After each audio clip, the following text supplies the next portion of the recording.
Sorry, I ran over the clock there. I wasn't paying attention. And I had my alarm turned down. You know, the problem that we're seeing here, or that they're experiencing there, is exactly reminiscent of where we are ourselves. Let's not fool ourselves into believing that our election here for both 2008 and 2012 was not rigged to a certain extent. The risk or the odds of 100% of a precinct voting for one man, not once, but in literally dozens and dozens and dozens of precincts around the country, are so astronomical, you have a better chance of throwing a lasso around the moon and pulling it down.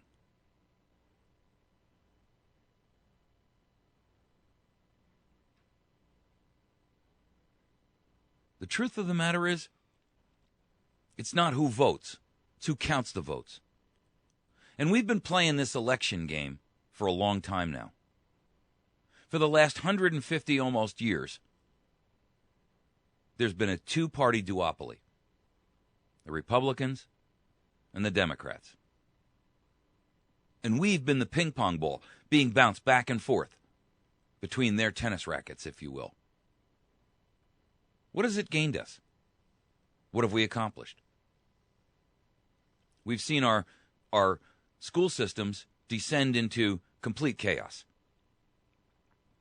A recent study that was done showed that Americans are ranked about 28 in terms of overall countries. We are so low on the scales of math and science that we're not even in the top 20.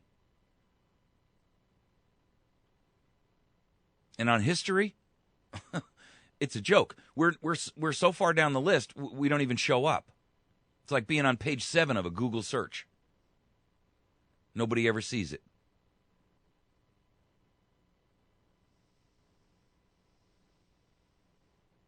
Our debt has skyrocketed. This president is responsible for $8 trillion in debt in 5 years.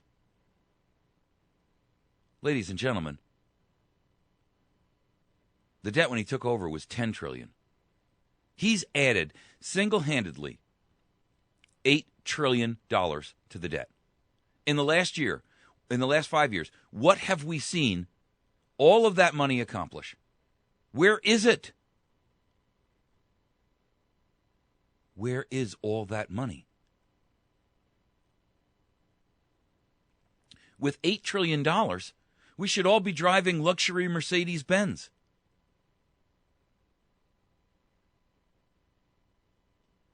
We should all be living in Hollywood-style homes. $8 trillion. And the poor are getting poorer.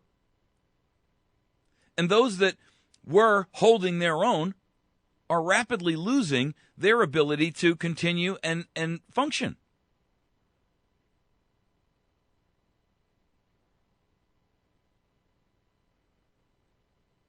I mean, we're really no longer even in a position where we can reasonably say that things are moving in the right direction.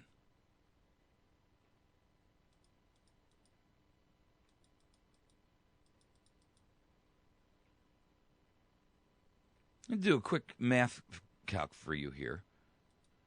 8 trillion divided by 300 million people. Every American is $26,666 in the hole in 5 years.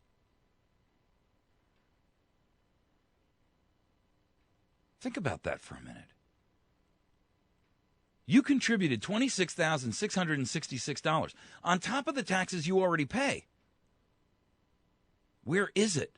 What have you got to show for it? Even if you divide that over 5 years, that's $5,000 a year. And yet we've seen the income for the average American family drop $2,500 a year. So it hasn't only cost you $5,000 a year, It's cost you $5,000 a year in debt you can't afford. And on top of that, another $2,500 in losses. So we're actually $7,500 a year in the hole since President Obama took office.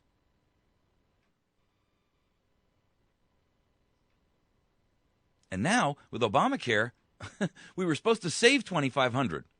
In fact, it's turning out that it's going to cost most people an additional $2,500. So with a full-blown implementation of Obamacare, assuming that we don't have to cover any of it with actual debt, which is a lie, you're going to be $10,000 in the hole. Yearly. How many of you can afford to throw an additional $10,000 at this problem?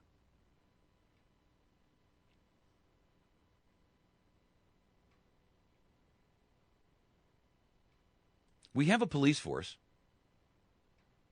in our nation that is being militarized in a way that should be shocking and frightening to most Americans. The level of equipment and training and the new mentality that is pervading our law enforcement in this nation is like a creeping cancer. Have you noticed the level of hostility now from law enforcement? Do you not see it? I mean, we're seeing case after case after case, and it's not just that the media is gotten better at reporting this stuff. In fact, they've gotten worse. But we see, unimaginable cases of abuse over the most nonsensical little stuff. I'm going to tell you why that is. Because your police departments are no longer protecting and serving. They are now enforcing. And there's a big difference.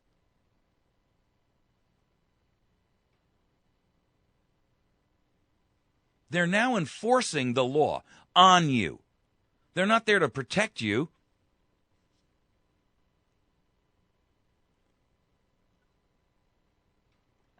And while they tell you they are, that they're keeping you safe, they're keeping you safe while they're putting you in chains. The number of new laws and regulations have so outstripped the average person's ability to keep track with it all that you don't even know when you're breaking the law anymore. And yet there is a zero tolerance policy in play. Well, our founders very clearly told us that if men cannot follow the laws, we are living in a system of tyranny. They didn't know, and they hadn't developed the phrase police state by that point in time. They used the term tyranny, but it's the same thing.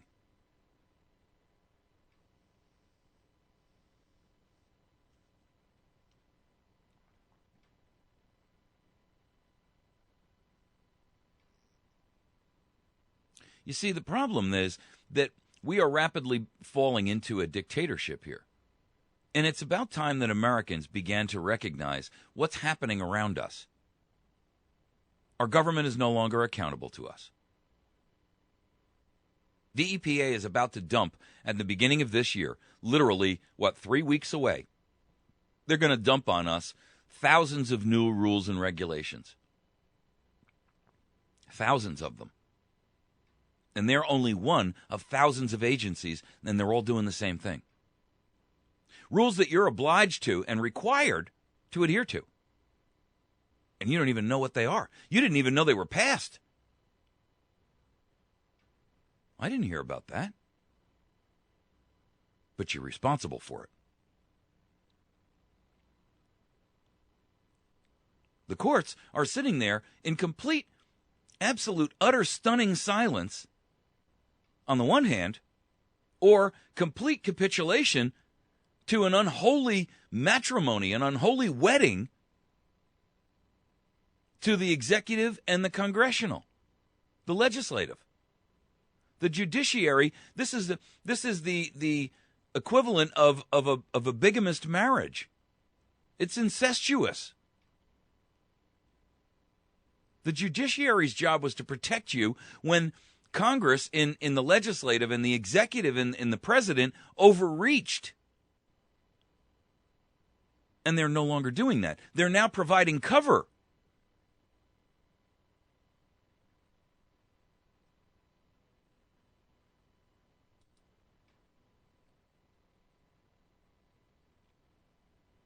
The truth of the matter is that we have reached a position in our future where Americans, everyone recognizes that the end is around the corner. No, many don't want to admit it. But you look at the financial picture. You look at what our debt is. You look at the rest of the nations that buy our debt, who are fleeing from us, and are saying, the next time we talk about American debt, they give you the old vampire sign. Who's going to buy this continued debt that this president is promulgating?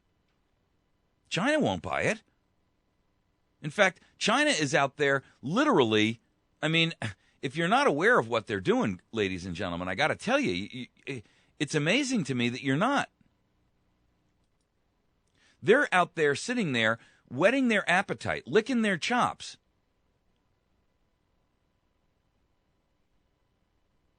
Are you aware of what China is doing on an international level with us? They're, in one hand, they make demands of us as a nation. And on the other hand, they sit there and tell us what to do.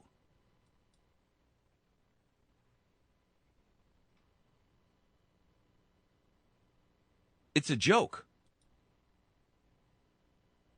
And it's a joke because we're allowing it to continue. We're not stopping it. We're not rejecting it.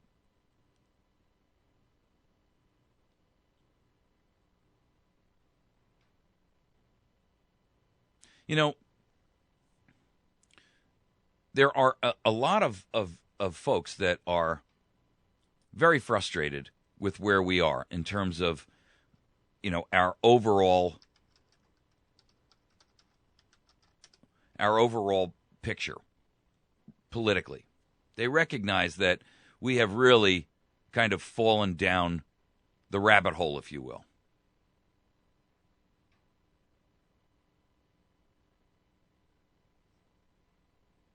And they don't know what to do. And I get it. They are frightened. They don't know how to turn. They don't know what to think. They're afraid to be targeted. But that should be telling you everything that you need to know.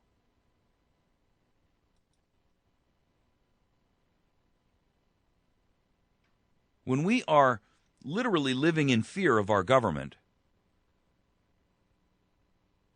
stop pretending that the adage doesn't apply to you.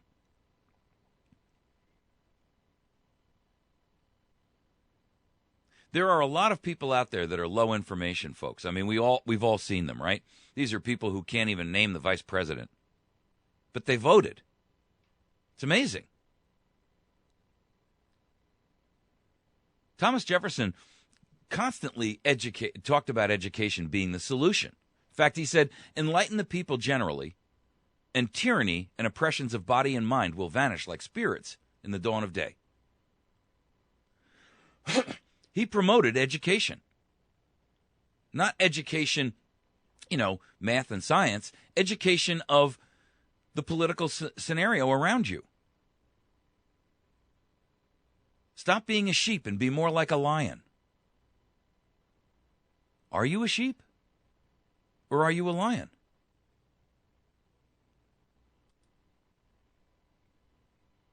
The truth of the matter is, where we are today is we're almost past the point of no return.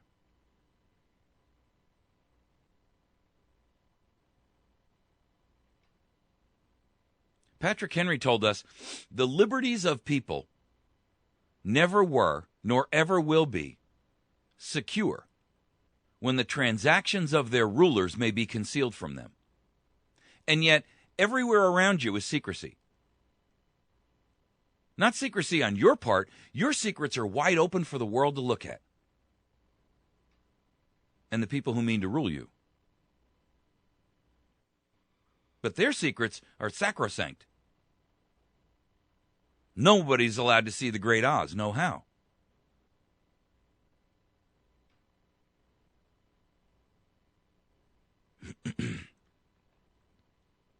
The truth is that as we stand now, we've allowed ourselves to be buffaloed and chided and thrown into this position where we don't know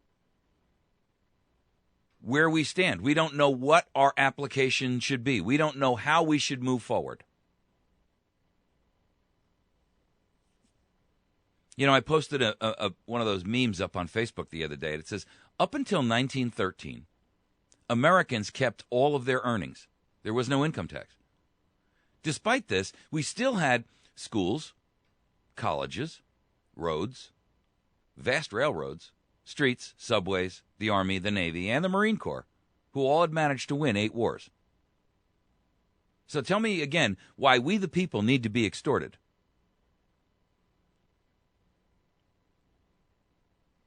The truth is, we are being extorted. And we're being leaned and sucked dry by a government that's utilizing all of those resources to actually enslave you.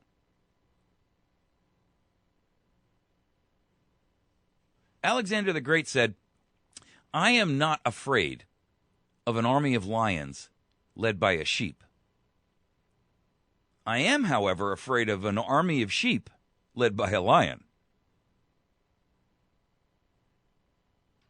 So I'm asking you, are you a lion or are you a sheep?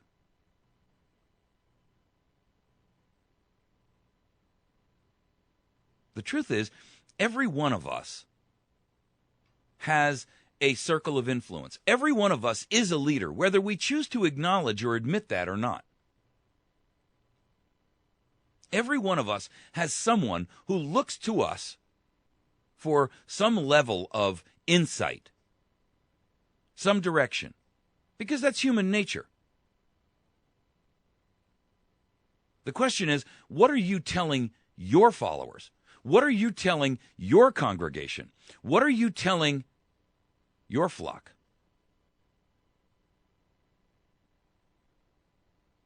You see, like a ripple in a pond, you don't have to be, the next Martin Luther King who's got millions of followers. You don't have to be Glenn Beck. You've only got to lead your little band. And whether that band is 3 or 3,000 or 3 million or 30 million, it makes no difference.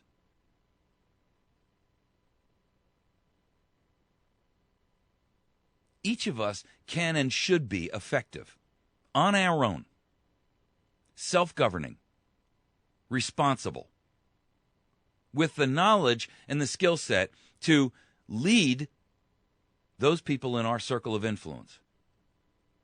Yes, it's going to not be a smooth road. I get it. But how much longer can America stand by idly and allow our nation to descend into tyranny? You see, at some point in time, it's going to get to the point where we're going to have to recognize that we must stand up and fight. Unfortunately, if we continue to sit idly by and allow the power and the strength of the enemy to grow, they will become so immense, so powerful, that our chances of winning in a peaceful way without some kind of a chasm of civil war are that graduated window is closing by the day. You've all heard me use this quote from Winston Churchill many times, and if you're a longtime listener, forgive me for doing it again. But it is so apparent, it's so required, it's so necessary, it's so true.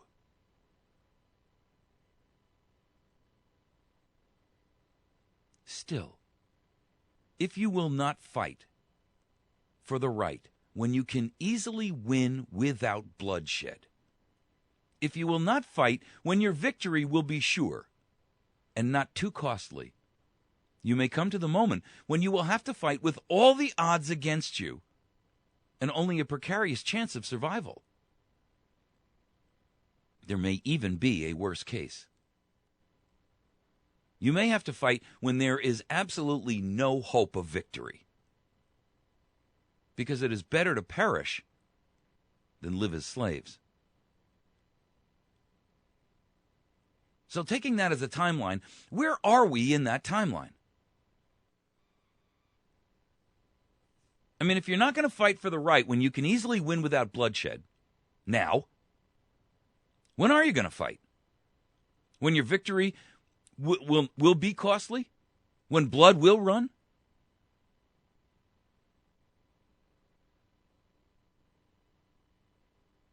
Not a single time in history have people been able to regain freedom and liberty by being passive. It's never happened. Even peace requires activity.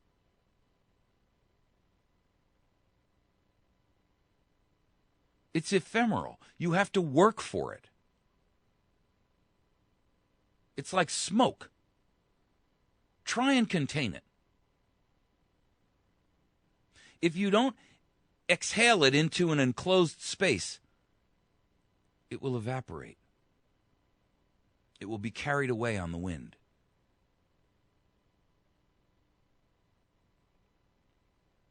Right now, we're in the moment when our victory actually can...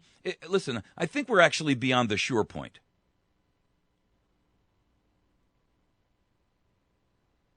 You know, he says, if you will not fight when your victory will be sure and not too costly.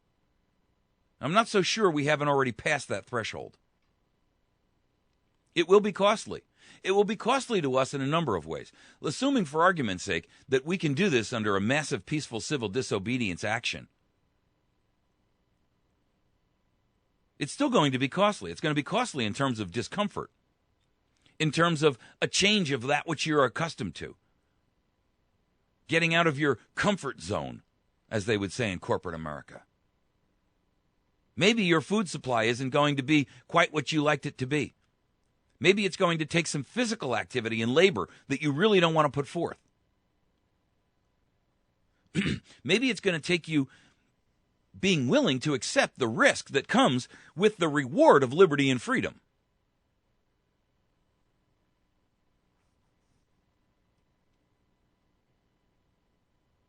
But it is going to cost you something.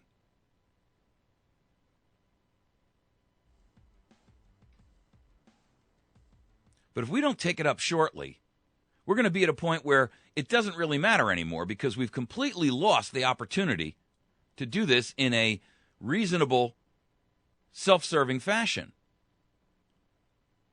What we're going to end up with is we're going to come to the moment when we're going to have to fight with all of the odds against us and only a precarious chance of survival.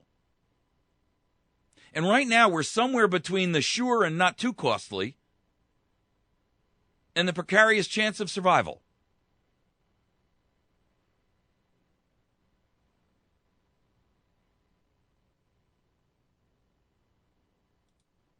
We'll be right back.